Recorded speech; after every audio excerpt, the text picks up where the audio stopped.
ketika sampai di Indonesia, diajaklah sama kawan jumpa seseorang yang tak percaya dengan hadis Nabi.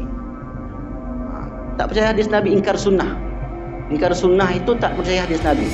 Pokoknya apa yang ada di Al-Quran itu saja yang kami percaya. Jadi ditelepon sama kawan saya, Andi besok kita datang ya ke Rumbai. Dia Rumbai tinggalnya Pak. Kita besok berdiskusi. Di mana? Di warung kopi. Di warung kopi diskusinya. Sampai di situ, Ustaz dari Mesir ya. Ya. Tengok nih Ustaz. Nabi itu kan manusia Ustaz. Saya manusia juga. Nabi itu beristri, saya beristri juga. Nabi itu makan, saya makan juga. Ya tapi Nabi nak makan nasi Pak, saya bilang. Kalau Bapak makan nasi, ya inti kan sama Ustaz. Ya, Nabi ke pasar, saya ke pasar. Tapi ucapan Nabi tak sama seperti ucapan kita. Karena ucapan Nabi itu dari Allah, dari Al-Quran juga. Al-Quran mengatakan demikian. Wa ma yantiqu anil hawa in huwa illa wahyun yuha. Tak percaya dia Bapak Ibu. Jadi orang kalau sudah didoktrin tu Pak, apapun kita masukkan susah untuk masuk. Setiap Selasa subuh kita mengkaji satu pembahasan tentang perjalanan hidup setelah kehidupan di dunia. Sejatinya manusia itu menjalani hidupnya kepada 5 tahapan kehidupan. Tahapan yang pertama atau alam yang pertama, alam roh atau alam arwah. Yang kedua, alam rahim atau alam kandungan. Yang ketiga, alam dunia atau alam nyata. Yang keempat, alam barzakh atau alam kubur. Kita menggunakan bahasa alam kubur, bukan dalam kubur. Karena kalau dalam kubur indikasinya dalam tanah. Itu disebut dalam kubur. Yang kita maksud adalah alam kubur. Alam kubur itu bukan alam dunia, bukan di kuburan, tetapi alam gaib di mana seseorang yang beramal dan beriman akan dibalas oleh Allah. Orang-orang yang tidak beramal dan beriman maka juga dibalas sesuai perbuatan mereka. Yang terakhir disebut dengan alam akhirat atau alam kekal abadi. Jadi 5 alam inilah yang kita lalui. Nah, ada namanya alam roh.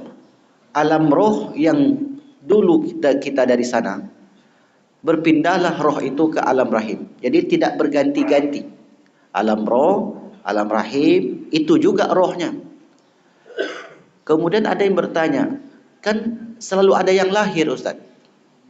Lahir, meninggal, apakah enggak habis stoknya di alam roh itu? Itulah kira-kira pertanyaannya Bapak Ibu. Artinya kan selalu ada yang lahir tuh sampai kiamat. Dalam pikirannya seperti mobil mungkin yang diproduksi 2000 unit misalnya. Kalau habis produksi lagi. Apakah begitu roh itu? Tidak. Jadi jangan dibayangkan seperti produksi kerja manusia. Karena 50.000 tahun sebelum alam semesta diciptakan, semua itu sudah settle, sudah selesai. Perjalanan hidup kita pun sudah selesai. Lalu untuk apa kita hidup kalau sudah selesai demikian? Nah, Allah rahasiakan seperti apa akhir hidup kita. Karena Allah rahasiakan, maka apabila orang itu beramal saleh, mudah untuk beribadah, berarti Allah Subhanahu wa taala sudah menetapkan seperti itu. Dan itu juga bisa diubah dengan doa. Makanya doa itu dapat menolak bala, dapat memanjangkan umur, dapat memurahkan rezeki. Yang kita itu semua tidak tahu, berkat doa-doa kita, maka terhindarlah kita dari itu semua. Misalnya, Allah tuliskan kita di tengah perjalanan terjatuh. Misalnya nih Bapak Ibu, terjatuh. Tapi sebelum itu kita berdoa minta kepada Allah. La yarudul qada ila du'a. Tidak ada yang dapat menolak qada itu kecuali doa. Jadi doa ini sangat penting sekali. Makanya doa itu diajarkan oleh Rasulullah mulai kita dari bangun tidur sampai tidur kembali. Setiap amal kita kalau bisa diusahakan berdoa, sekurang-kurangnya membaca bismillah. Ini sekurang-kurangnya. Dengan menyebut nama Allah. Jadi roh itu juga, roh alam roh, roh yang di alam rahim, roh yang di alam dunia berpindah ke alam barzakh, dan roh itu juga akan kembali ke akhirat. Apa perbedaannya Ustaz? Kalau di alam barzakh, menurut ulama Ahlus Sunnah wal Jamaah, jasad kita diciptakan kembali. Nah, seperti apa penciptaan jasad itu? Para ulama pun tidak membahasnya lebih jauh. Kenapa demikian? Mesti ada jasad juga di alam roh, di alam barzakh. Karena yang capek di dunia beribadah bukan hanya roh, tapi juga jasad. Apa contohnya? Pinggangnya sakit, itulah terpaksa cari dinding dan tiang, sakit badannya. Kan dua-duanya itu yang capek di dunia ini, bukan hanya roh saja. Mata mengantuk. Maka kata ulama Ahlus Sunnah wal Jamaah, karena di dunia itu, karena keadilan Allah, Allah balaslah kedua-duanya. Jadi tidak ada satupun amal baik yang dilakukan seseorang yang diniatkan untuk Allah, kecuali Allah akan balas. Itulah ayat yang sering kita baca, wa may ya'mal mithqala dzarratin khairan yarah. Ya, sekecil apapun amal baik itu khairan yarahu, khairan kebaikan, yarahu dia akan lihat. Maknanya Bapak Ibu bukan hanya sekedar lihat. Kalau hanya lihat saja, itu apa istimewanya? Maksudnya dilihatkan itu diberikan kepada dia. Apa yang sudah menjadi miliknya akan dikembalikan kepada orang tersebut. Baik, kita sampai pembahasan di alam akhirat. Alam akhirat, alam kekal abadi. Akhirat disebut akhirat karena terakhir. Tema kita sebelum ini tentang gambaran saat berbangkit. Gambaran ketika seseorang berbangkit. Berbangkit itu perkara mudah atau perkara sulit bagi Allah? Sangat mudah sekali. Nah, yang tidak percaya biasanya dengan hari berbangkit ini hanya orang yang tidak beriman. Karena mereka mengemukakan akal tanpa mempercayai dalil. Padahal di Al-Quran itu disebutkan, misalnya surat Qaf, surat yang ke-50. Afa'ayina bil khalqil awal. Capekkah kami, susahkah kami menciptakan kalian penciptaan yang pertama? Penciptaan yang pertama itu kita belum ada, kemudian Allah ciptakan menjadi ada. Susahkah, lemahkah Allah itu menciptakan kita pada ciptaan yang pertama? Tentu tidak. Afa'ayina bil khalqil awal bal hum fi labasim min khalqin jadid. Kata Allah, bahkan mereka itu ragu-ragu dengan penciptaan yang baru. Penciptaan yang baru itulah penciptaan fisik, bukan roh. Kalau roh itu sudah ada ketentuannya dari Allah sejak dari alam roh sampai alam akhirat nantinya. Nah, gambaran saat berbangkit. Yang pertama, kita jelaskan di minggu yang lalu, ada orang yang bangkit dari kuburnya di akhirat dalam keadaan buta. Nah, kita sebutkan mengapa buta, karena mereka mengingkari ayat-ayat dan hadis-hadis Nabi SAW. Dalam ini Bapak Ibu, indikasinya adalah aliran-aliran sesat atau kelompok-kelompok liberal, kelompok-kelompok sekuler. Kalau di masjid-masjid, di masyarakat itu tidak akan tersentuh kelompok sekuler ini. Tapi kalau sudah masuk ke lembaga pendidikan, itu luar biasa. Disitulah pendidikan kita atau anak didik kita brainwash, dicuci otak mereka bahwasanya Al-Quran itu tidak relevan. Al-Quran itu tidak bisa menjawab tantangan. Maka Al-Quran biarkan saja pada posisinya, tidak perlu kita jadikan sebagai pedoman hidup. Inilah yang dihadapi oleh mahasiswa-mahasiswi di kampus-kampus. Nah, karena kenapa kami tahu? Kenapa kita tahu? Karena kita pernah roadshow di Jogja, bukan Jogja saja, di Jawa, masuk ke kampus-kampus. Di situ ternyata sangat subur sekali tumbuhnya pemikiran-pemikiran semacam itu. Makanya Al-Quran menyebutkan wa man a'rada an dzikri fa inna lahu ma'isyatan donka. Siapa yang berpaling dari peringatanku, meninggalkan Al-Quran, meninggalkan hadis, maka baginya kehidupan yang sempit. Kehidupan sempit ini indikasinya bukan kehidupan dunia. Karena kalau kehidupan dunia menjadi standar, tentu semestinya orang yang hidupnya lapang, mereka yang senantiasa beribadah. Semestinya begitu. Tetapi kan tidak demikian yang kita lihat kenyataannya. Bahkan mungkin orang yang tak solat, orang yang tak puasa, orang yang tak beriman, mereka bahkan semakin jauh dari Allah, semakin makmur hidupnya. Karena balasan-balasan Allah itu tidaklah di dunia ini. Di dunia ini yang kita dapat capek. Yang kita dapat kalau bapa ibu bersedekah, duit habis. Pergi umroh, haji, duit habis. Itulah yang kita dapatkan. Karena itu yang kita tengok. Sebab dunia ini alamus syahadah, alam nyata. Sementara pahala itu bukanlah nyata, tidak nampak oleh mata kepala. Tapi pastikah dibalas oleh Allah? Allah nyatakan di Al-Quran, innallaha la yukhliful mi'ad. Itulah menjadi pegangan kita. Allah tidak pernah mengingkari janjinya. Nah, begitulah gambaran mereka-mereka yang menyelisihi perbuatan Allah atau perintah Allah SWT. Baik, kita masuk poin yang kedua. Yang pertama sudah kita jelaskan panjang lebar di pekan yang lalu. Ada orang yang bangkit nanti dari kuburnya dalam keadaan terinjak-injak. Kalau terinjak-injak, sementara ukuran saat itu seukuran Nabi Adam. Kalau dalam sejarah kita baca, ukuran Nabi Adam itu setinggi 70 hasta. Pastinya kita tak tahu Bapak Ibu. Ada katanya penemuan sepeda Nabi Adam. Betul atau tidak? Kalau sepeda Nabi Adam, siapa pula tukang lasnya?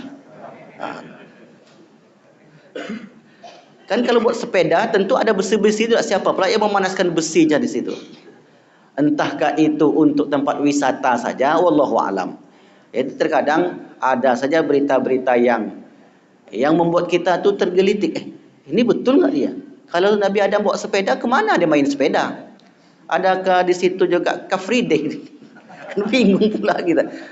Jadi aneh-anehnya terkadang.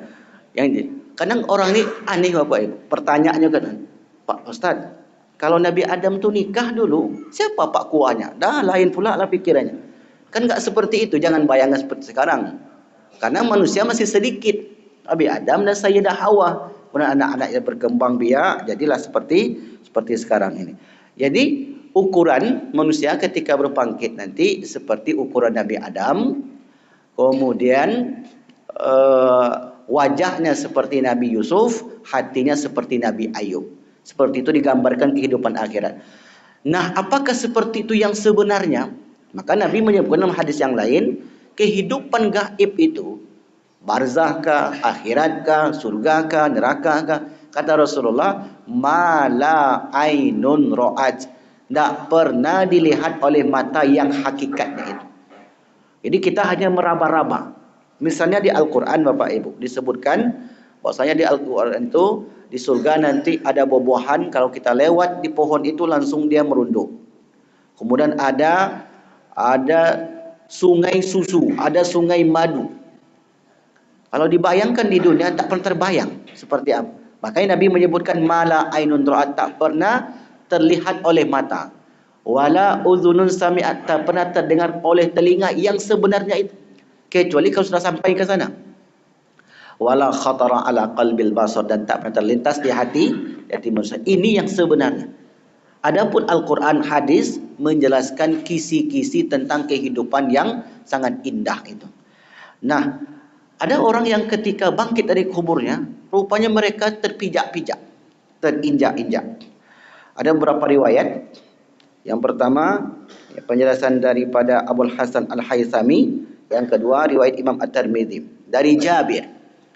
An Jabirin anin Nabi sallallahu alaihi wasallam qala, Rasul bersabda, yab'atsullahu yaumal qiyamati nasan fi suwari dzarri yata'uhumun nasu bi aqdamihim fayuqalu ma haula'i suwar dzarr fayuqalu haula'il mutakabbiruna fid dunya.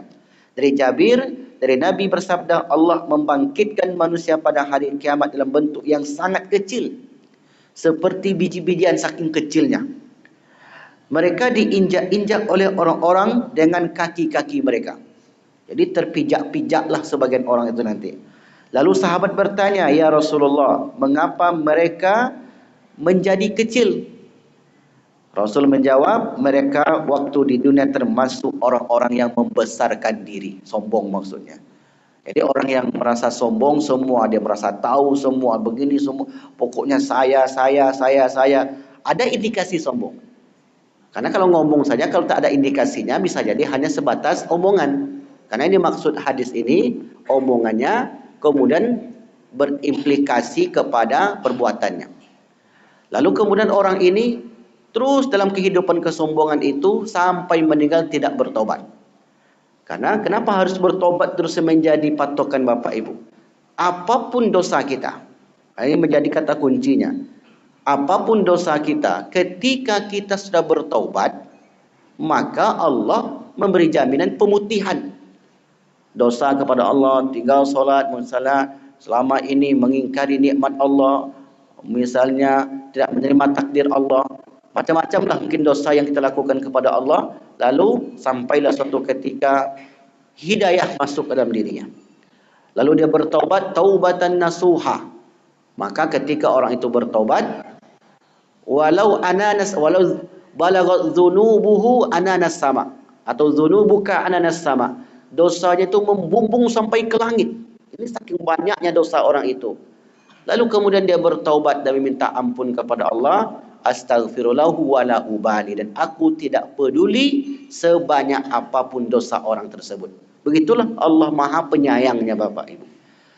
Nah, yang kita khawatirkan itu kalau ada sangkut paut dengan manusia. Nah, ini yang membuat kita khawatir, sebab dengan manusia tidak bisa selesai di atas sajadah tadi. Nah, mereka ini berbuat sombong kepada Allah.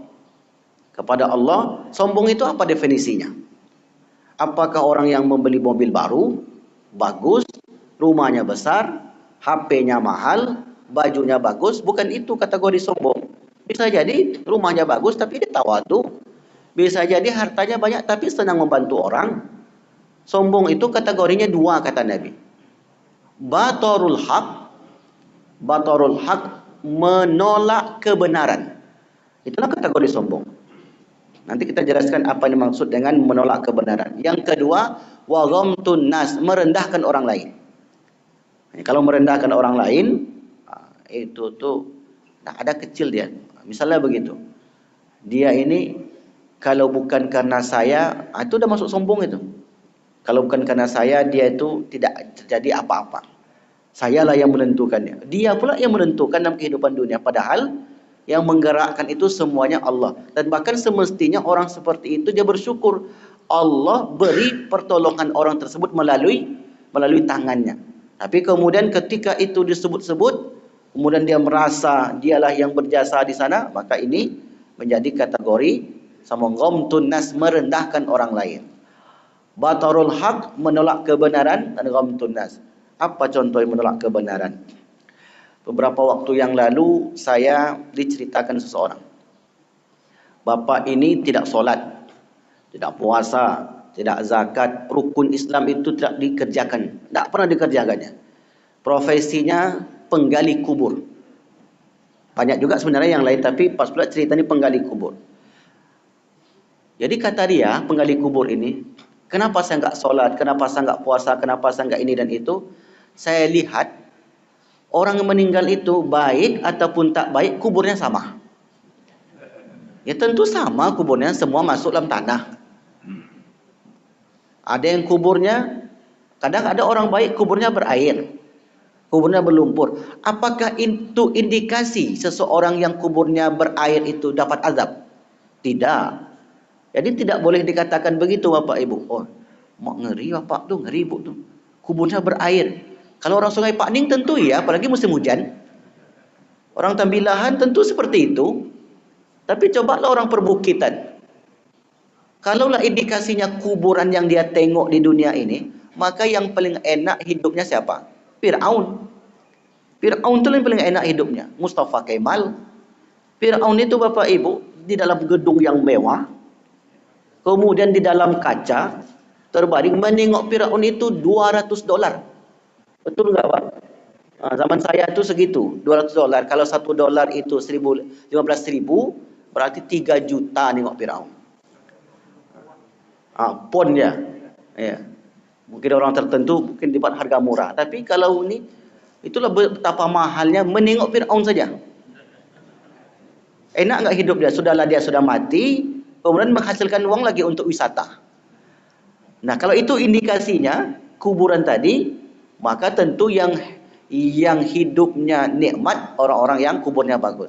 Akhirnya orang ini penggali kubur tadi tak mau sholat Bapak Ibu, karena saya tengok sama saja orang yang bagus amalnya kuburnya tetap di tanah, orang yang tak bagus amalnya kuburnya tetap kering. Ini kenapa bisa terjadi demikian? Dan di luar sana banyak juga orang yang bukan penggali kubur juga tak sholat, karena pikirannya seperti itu. Karena yang dipahaminya adalah di dalam kubur, bukan di alam kubur. Ini menolak, dia tolak kebenaran itu. Disampaikan ayatnya, disampaikan hadisnya, begini, semua dijelaskanlah oleh Ustaz, tetap juga tidak percaya. Karena yang ditengoknya sebagai lahat kuburan tadi. Nah, itu definisi daripada batarul haq, menolak kebenaran.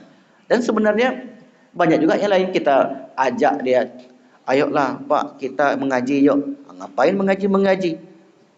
Saya ini sudah dijamin masuk surga. Ayo Pak, kita membaca Al-Quran, kita solat. Apa kata Bapak ini? Ini cerita juga dari jemaah Bapak Ibu. Apa kata dia?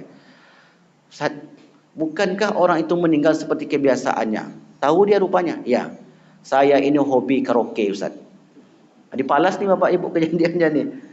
Maka kalau saya hobinya happy sekarang, nanti meninggal saya juga happy kata dia.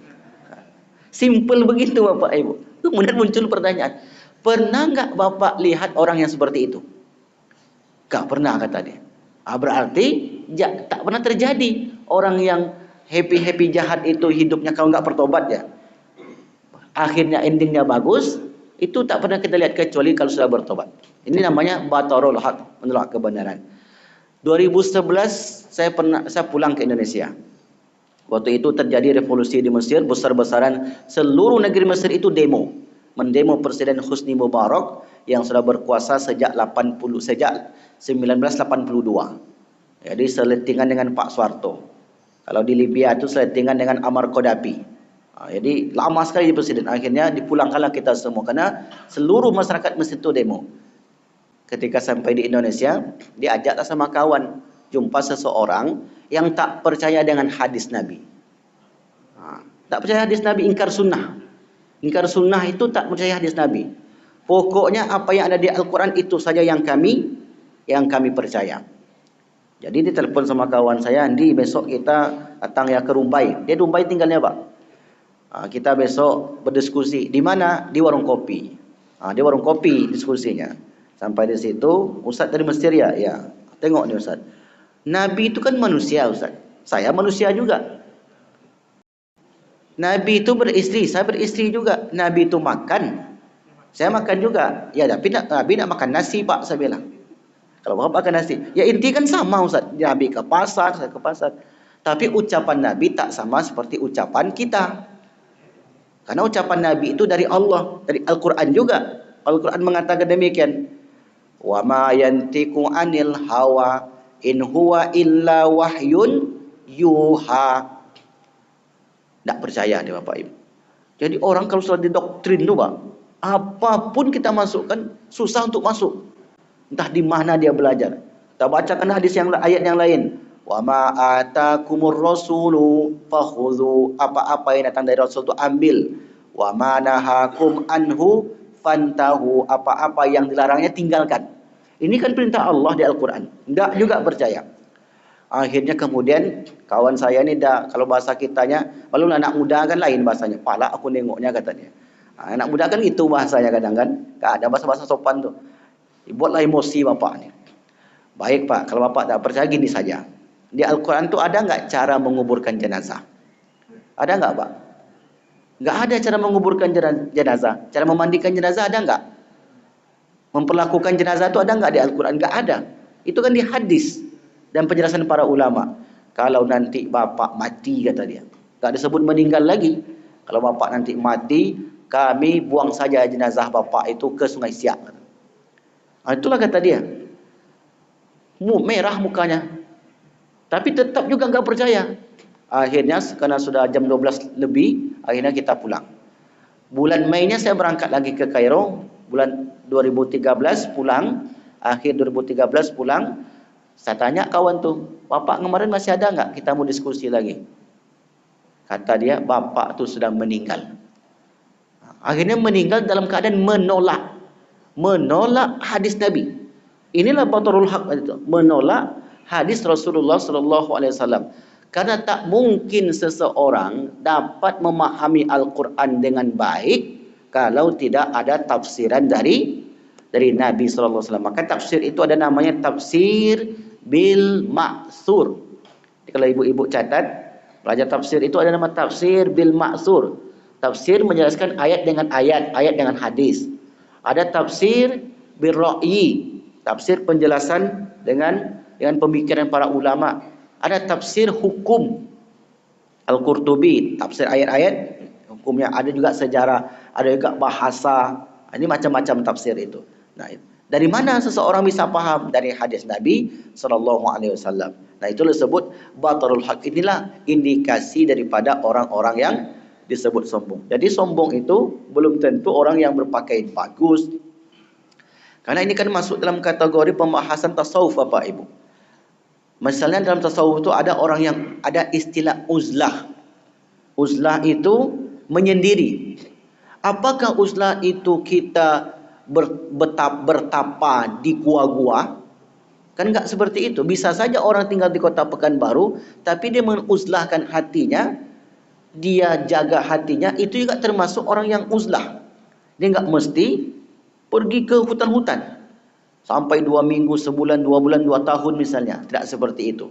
Jadi disebut batarul haq, menolak kebenaran. Orang yang sombong menolak kebenaran bukanlah bermakna dia memiliki rumah yang besar, harta yang banyak. Bahkan Allah dan Rasul itu perintahkan umat Islam untuk mencari kehidupan selayak-layaknya. Karena kalau orang itu hidup miskin, dibeli suaranya Bapak Ibu. Karena kalau miskin orang itu, kata Rasulullah, kada ayyakunal faqra kufra. Hampir-hampir saja orang fakir itu menjadi kafir. Karena orang kalau fakir Pak, kalau fakir datang berikan bantuan, maka mau tak kamu masuk agama saya? Akan dimasukkan ini, akan dibangunkan ini. Itu penyebab daripada kefakiran. Hampir-hampir saja kata Ali, orang-orang yang fakir itu menjadi kafir. Maka perintah Allah, fa iza qudiyatis shalah, selesai salat, fantashiru fil ardi, bertebaranlah di muka bumi ini untuk mencari karunia Allah. Jadi kalau ada orang Islam yang kemudian dia kaya, kemudian dia mengumpulkan hartanya untuk kehidupan dia akhirat, maka itu tidak pernah salah. Jadi jangan sampai kita doktrin, enggak usahlah, biarlah kehidupan dunia ini dikuasai oleh orang barat. Tak begitu Bapak Ibu. Nabi sampai di kota Madinah. Abdurrahman bin Auf sampai ke kota Madinah. Apa yang ditanyai pertama sekali? Dullani ala sukin. Tunjukkan di mana pasar. Bukan Abdurrahman bin Auf yang meninggalkan hartanya di Mekah sampai di Madinah. Mana kota infak, aku mau keliling-keliling di pasar ini. Enggak ada begitu. Jadi Abdurrahman bin Auf ini punya skill dalam berdagang. Dia tunjukkan pasar mana. Ini artinya pasar itu semestinya dikuasai oleh orang Islam, karena perintahnya begitu. Tapi kenyataannya pasar di dunia itu tidak dikuasai oleh orang Islam, karena selalu didoktrin kita ini sebaik-baik tempat adalah masjid, seburuk-buruk tempat adalah pasar. Akhirnya orang pun malas ke pasar. Malas ke pasar. Ini buruk-buruk. Jangan dibayangkan pasar Cipuan, pasar Kodim begitu. Pasar ini maknanya perdagangan tadi. Ini sebenarnya yang harus kita luruskan Bapak Ibu, sehingga kita juga harus bersaing ini bagi yang mampu dengan orang-orang yang tidak beriman kepada Allah Subhanahu wa taala. Nah, itu batarul haq, menolak kebenaran, wa ghamtun nas, dan merendahkan orang lain. Jadi kalau orang ini kemudian bertaubat, at-taibu min dzanbi kama la dzanbalahu, orang yang bertaubat dari dosanya sama seperti tidak berdosa.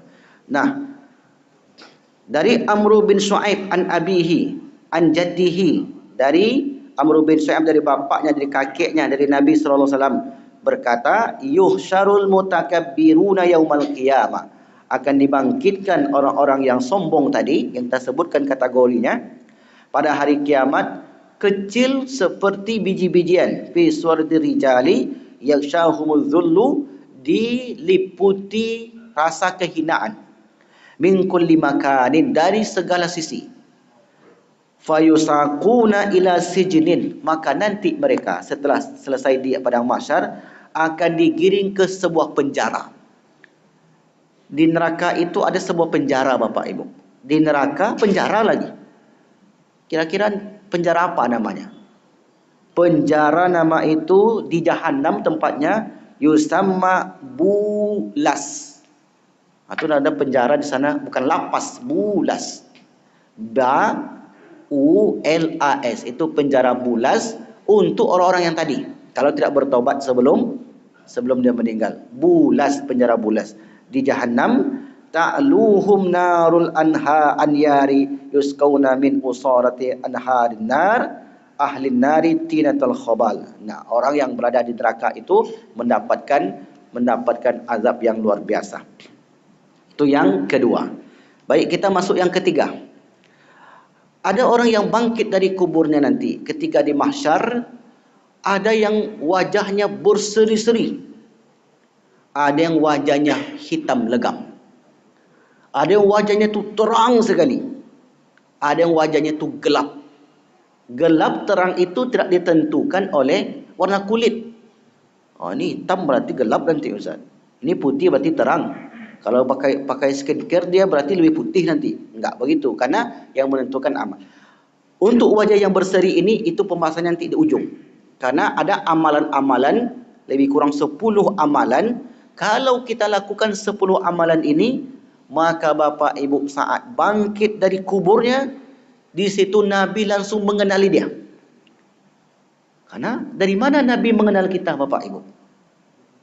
Nabi, umat kan banyak sekali. Mungkin ratusan miliar nanti umat di sana. Dari mana Nabi itu mengenali umatnya, umat Islam? Dari wajah yang berseri itulah. Jadi kita belum jelaskan siapa saja, apa saja amalannya, karena panjang pembahasannya. Kita jelaskan wajah yang muram. Dalilnya Quran surat Ali Imran. Ali Imran surat yang ketiga, ayat yang ke-106 dan 107. Itu khusus menjelaskan tentang dua kelompok yang bangkit dari alam kubur, dari kuburnya nanti di padang mahsyar. Allah berfirman, a'udzubillahi minasyaitonirrajim. Surat apa tadi? Ali Imran ayat 106 dan 107. A'udzubillahi minasyaitonirrajim. Yauma, pada hari, tabyaddu wujuhun, wajah-wajah sebagian manusia berseri-seri putih, terang sekali. Wa taswaddu wujuh, dan ada wajah-wajah yang hitam legam.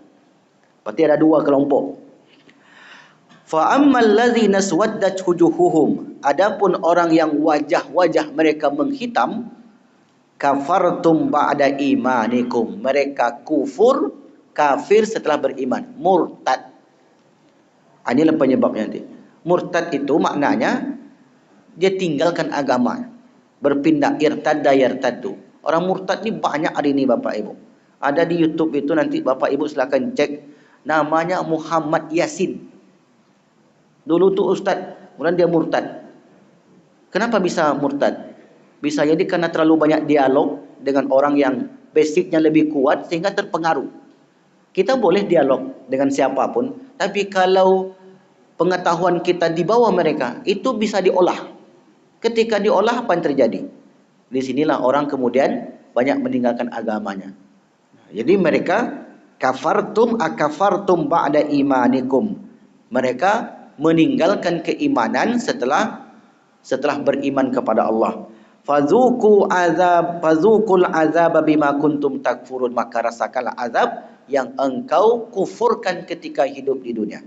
Orang yang murtad itu Bapak Ibu, sebanyak apapun amal soleh mereka itu habis. Misalnya dari umur 10 tahun dia beribadah, solat, puasa, zakat, haji, baca Quran, sampai umur 40 dia murtad. Habis itu semua. Tapi kalau dia dari umur 10 tahun sudah beramal baik, non-muslim, beramal baik, bantu orang, bantu padi jompo, bantu masjid, bantu ini. Di umur 50 tahun kemudian dia beriman. Yang saya pahami dan saya baca, orang itu amal-amalnya dulu sebelum muslim itu dihitung. Dihitung, Pak. Saya ketika baca, apakah hilang juga amal-amal baiknya itu? Ternyata yang saya pahami ada sebagian ulama mengatakan amal itu tetap dihitung sebagai amal baik. Karena ada orang ini tabiatnya sudah baik. Dia tak mau mengganggu orang tapi suka membantu. Qadarullah, Allah takdirkan dia beriman. Maka amal-amal baiknya sebelum muslim itu tetap dihitung. Ini pendapat ulama, bukan hadis Nabi. Jadi boleh saja orang itu berbeda, boleh tidak. Tapi yang saya baca begitu. Dihitung karena kebaikan Allah Subhanahu wa taala. Sementara kalau orang muslim ketika dia tinggalkan itu habislah semua amal-amalnya itu. Seperti debu yang berterbangan. Oke, itu orang-orang yang wajahnya hitam tadi karena mereka kafir kepada Allah. Wa ammal ladzina biyaddat wujuhuhum fa fi rahmatillah. Adapun orang yang wajahnya putih berseri, mereka di dalam rahmat Allah, hum fiha khalidun. Mereka kekal di dalamnya. Di sini ada kata dalam rahmat Allah. Maka rahmat Allah inilah yang kita jelaskan nanti di ujung daripada pembahasan buku ini. Karena di yang nomor 7 bercahaya dan cara mendapatkannya. Jadi wajah kita nanti bercahaya. Di sini 1, 2, 3, ada 10 sampai J kalau nggak salah saya tulis di sini. Yang akan menandai kita dari umat-umat yang lain. Disitulah nanti Nabi Muhammad mengenali kita. Nah, surat Abasa. Surat Abasa, surat yang ke-80, ayat 38 sampai 42. Allah katakan, wujuhu yawma idzin musfirah, dahikatun mustabsyirah, wa wujuhu yawma idzin 'alaiha ghabara, tarhaquha qatara, ulaika humul kafaratul fajarah. Pada hari itu ada wajah-wajah yang berseri-seri tertawa. Kalau kita tengok Bapak Ibu, saya pernah ditanya orang, Ustaz, ada orang Afrika hitam, tapi begitu kita tengok wajahnya indah dipandang. Kok bisa begitu? Ya, secara zahir kita tak tahu. Tetapi ketika kita bicara agama, bisa jadi itu muncul karena pancaran cahaya iman dari wajahnya. Ada orang tuh Bapak Ibu, biasanya wajahnya, tapi begitu kita jumpa dengannya senang kita nengok wajahnya, teduh nengok wajahnya. Nah, itu tak bisa dibuat-buat. Tak bisa dibuat-buat seperti itu. Pastilah itu karena pancaran keimanan atau pancaran cahaya keimanan yang muncul di dalam wajahnya. Ada juga ada orang yang ilmunya banyak, tapi ketika kita menengok dia, tak suka kita. Nah, karena itu semua tak bisa dibuat-buat. Itu datang dari cahaya iman yang sudah ada di dalam diri kita. Cahaya iman ini enggak mesti kepada orang berilmu. Makanya kita harus bedakan antara ulama dengan orang soleh. Kalau orang soleh bisa jadi ulama, kalau ulama belum tentu orang soleh. Karena ulama ini artikan orang yang memiliki pengetahuan. Orang kafir itu bisa juga dia menghafal Quran Bapak Ibu. Para orientalis itu, mereka hafal Quran, mereka hafal hadis, mereka buat kamus. Bisa mereka buat. Orang Islam juga seperti itu. Karena Al-Quran ini, hadis ini bisa untuk siapa saja. Maka orang beriman nanti wajahnya berseri-seri dan mereka tertawa dalam keadaan senang. Wa wujuhu yauma idzin 'alaiha ghabara, dan ada pula wajah-wajah yang tertutup debu yang sangat suram, tarhaquha qatara, tertutup oleh kegelapan, ditimpa kehinaan dan kesusahan. Mereka itulah orang-orang kafir yang durhaka kepada Allah Subhanahu wa taala. Inilah 3 gambaran saat berbangkit dari kubur nanti di bumi mahsyar. Wallahu a'lam bissawab. Baik Bapak Ibu yang dimuliakan Allah, ada yang bertanya? Silakan. Ya, waktu syuruk sudah. Ya, belum ya? Oh, belum lagi. Belum ya, Pak ya? Kita tambah lagi. Oh, lewat 5 baru. Oke, baik. Yang keempat, kalau nggak ada yang bertanya, saya tambah satu lagi. Karena bahasanya pendek. Yang keempat, ada yang bangkit nanti dari kuburnya dalam keadaan tertunduk malu. Tertunduk malu. Kalau kita tengok di Quran surah As-Sajdah, walau tara idzil mujrimuna nakisu ru'usihim. Kalau sekiranya Muhammad engkau melihat mujrimun, para pendosa itu, nakisu ru'usihim. Ru'us artinya kepala, ra'sun, tertunduk malu. Jadi orang yang bersalah mestinya ketika dihadapkan ke persidangan, dia tertunduk malu. Bukan dada-dada dia. Yang dada-dada itu tuh di dunia Bapak Ibu. Kan heran kita kan, sudahlah dinyatakan bersalah, ini yang dilakukannya, senyumnya lebar pula lagi kepada kita. Itulah bedanya. Kalau di akhirat, kata Allah, walau tara idil mujrimuna nakisu ru'usihim. Tengok di Quran surat Sajadah. Kalau Qurannya standar Madinah, tengok halaman sebelah kiri. Kalau nggak salah mungkin ayat yang ke-10 11. Tengok di ayat 11 ya Pak ya. Di situ tengok ya.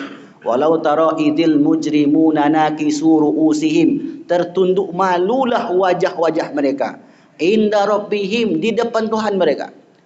Begitu tertunduk malu, maka mereka minta, Rabbana, ya Tuhan kami, abasarna, kami sudah melihat yang akan kami hadapi, wasami'na, dan kami sudah dengar apa yang akan menjadi tanggungjawab kami, farji'na, balikkan kami ke dunia untuk sebentar saja, untuk na'mal salihah, untuk beramal saleh, inna muqinun, kami nanti pastilah yakin, kami akan yakin.